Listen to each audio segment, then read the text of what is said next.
Hello and welcome to a special edition of Data Center News Asia. It's me running solo today.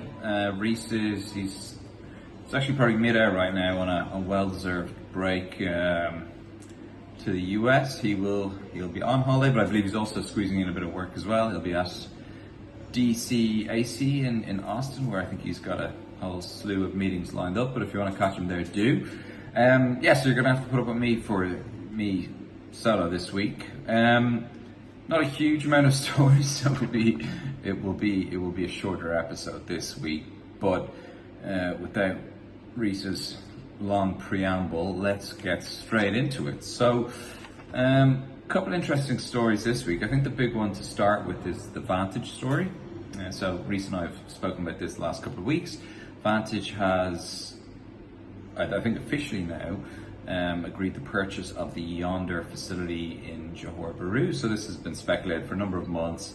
I think a lot of people logically thought it was gonna be the case anyway, or there'd be some sort of merger or potential swap of acquisitions as soon as Yondr kind of fell under the Digital Bridge umbrella. But this, the JV site has happened. So Vantage announced that they've secured $1.6 billion in funding to continue expanding across APAC.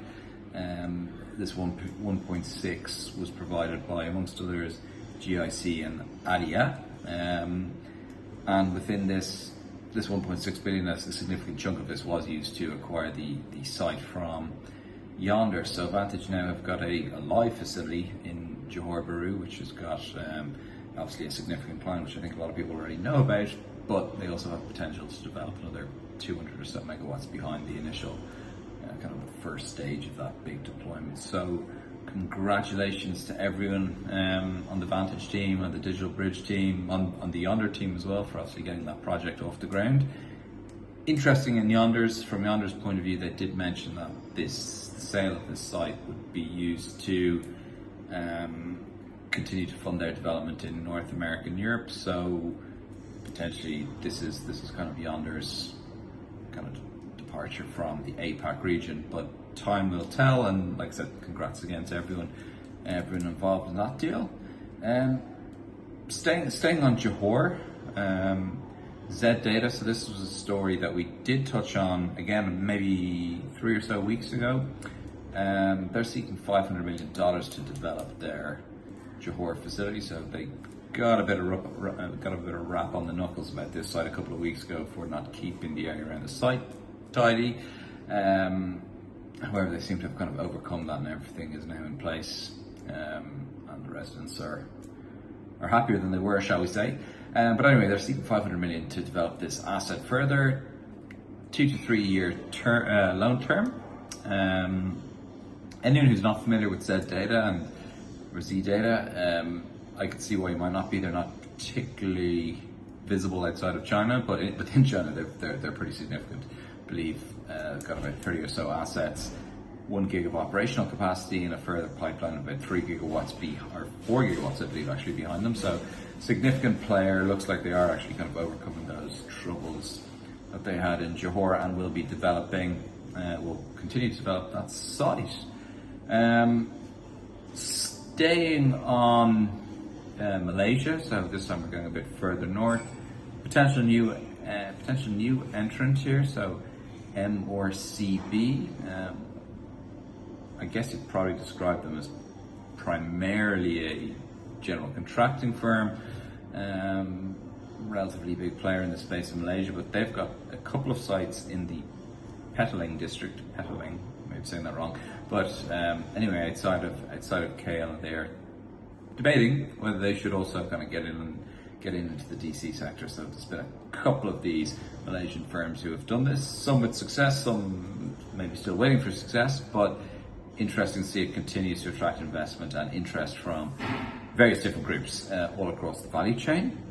I think let's stick to kind of Southeast Asia. Another interesting story out of PDG, and similar enough to one which we actually reported on again probably about a month ago from Nexera, but in this instance PDG have announced that they will be using hydro-treated vegetable oil as a replacement for diesel for a number of their sites in Indonesia. So PDG, pretty significant presence across Indonesia, 6 facilities I believe it is at the moment. Some of these are legacy assets they acquired, some are their own self-build facilities, but I believe this is their 3rd different announcement in terms of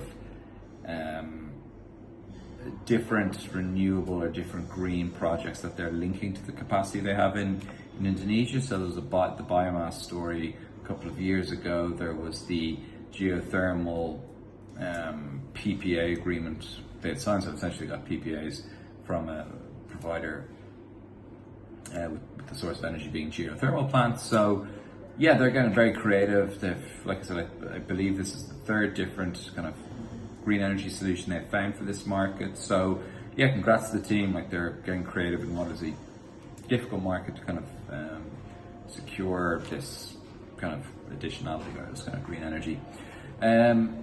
Switching tack now slightly. India, there's a couple of stories. So there's Rovision.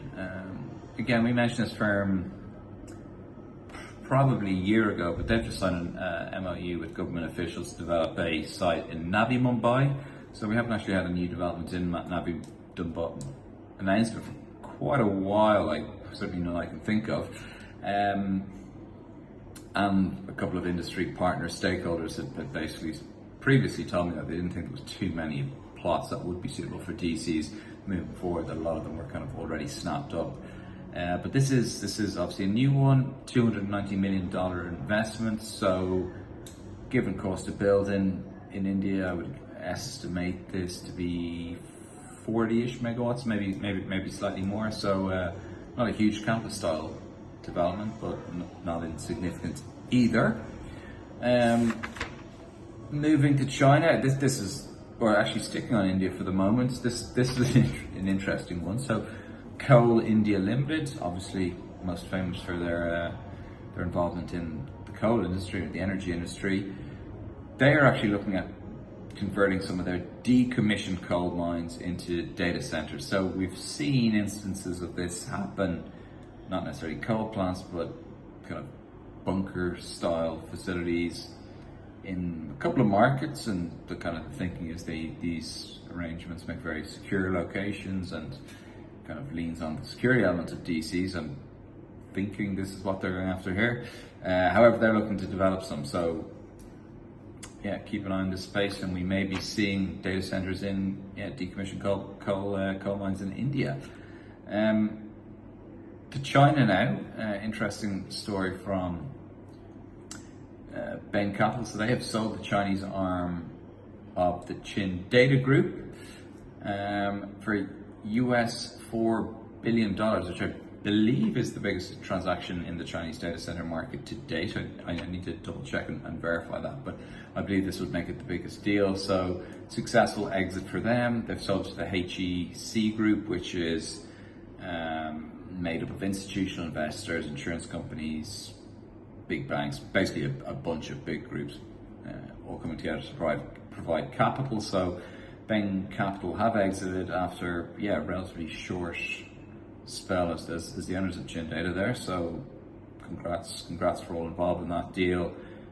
Does show continued, or I'd even say renewed, confidence in the Chinese data center market, which has obviously had to deal with kind of oversupply issues and things like that in the recent periods. OpenAI, this is a kind of an interesting story again. Rhys and I mentioned this, maybe even only been last week, or I think it was only last week. Part of the tour that some of the senior leaders within OpenAI are doing.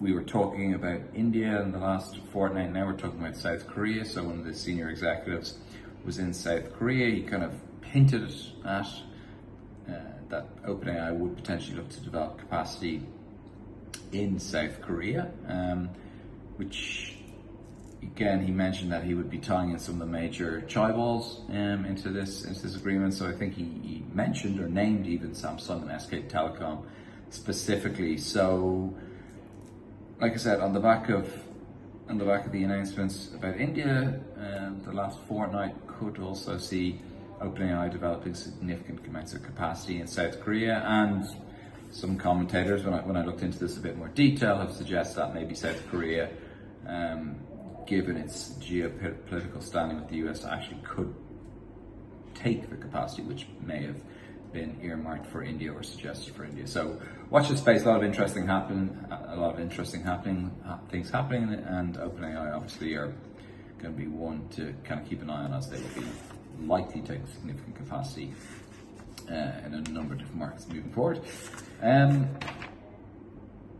That's not it. One more interesting story from GreenSquare. So GreenSquare, who are the Partners Group backed Australian platform, originally they had the facility in Perth, but that's, I think, in order of importance, has now been overtaken by their Sydney asset. So the Sydney asset, again, we've reported on this multiple times, but this is the old IBM asset which they acquired probably coming up to 2 years ago now. They've kind of had this in their portfolio for a significant amount of time. This is a site which I think could bring on, I want to say 15 to 20 megawatts in relatively short term. But then can also be scaled up to about 110 megawatts should everything kind of work out for them in terms of planning in terms of the planning process and in terms of securing additional power to site, etc. So yeah, like I said, potential to be a big 100 megawatt plus site. Anyway, they kind of hit 3 major milestones this week, which I think are kind of worth reporting on. So stage 1 of the development application has now been approved.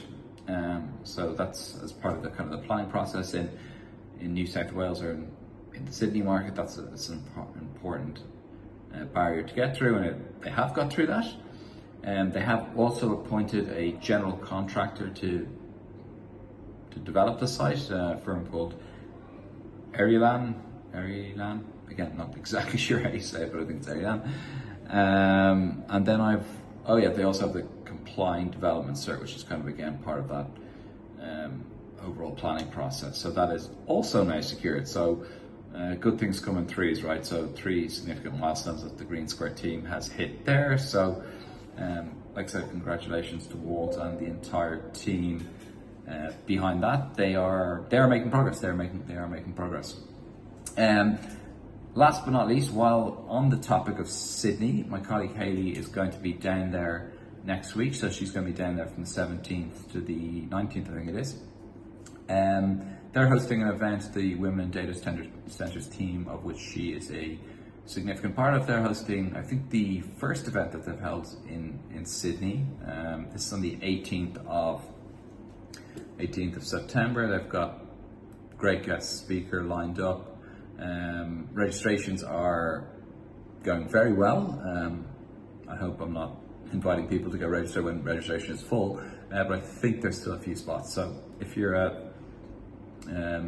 female in the data center industry in and around Sydney and you want to network with peers and basically just make new connections and boost the ecosystem in there, get in touch with Hayley. She's been posting pretty frequently on LinkedIn in the last couple of weeks about this, so do get in touch.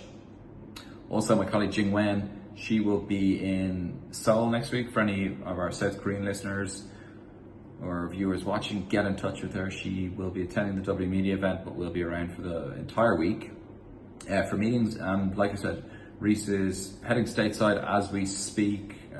His first major engagement will be the DCAC conference in Austin. So again, reach out to Rhys, grab some time with them while he's stateside.